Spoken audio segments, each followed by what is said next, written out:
একটি সম্পর্ক যতই খারাপ হোক না কেন সেটিকে ভেঙে দেওয়া উচিত নয়।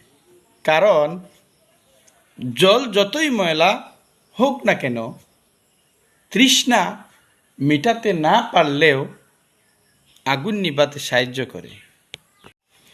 একটি ছোট পিঁপড়া আপনাকে কামড় দিতে পারে, আপনি তার পায়ে কামড় দিতে পারবেন না। তাই জীবনে কাউকে ছোট ভাববেন না, কারণ সে ক্ষুদ্র হয়ে যা করতে পারবে তা আপনি করতে পারবেন না। যে ভালো ব্যবহার করতে পারবে তার সঙ্গে ভালো ব্যবহার করুন, কিন্তু যে খারাপ ব্যবহার করতে পারে তার সঙ্গে খারাপ আচরণ করবেন না।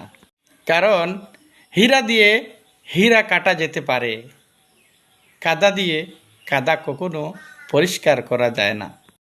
কেউ যদি আপনার সাথে খারাপ আচরণ করতে পারে তাহলে সেটি তার ধর্ম। আপনি কারো সাথে খারাপ আচরণ করবেন না, কারণ সেটা আপনার ধর্ম।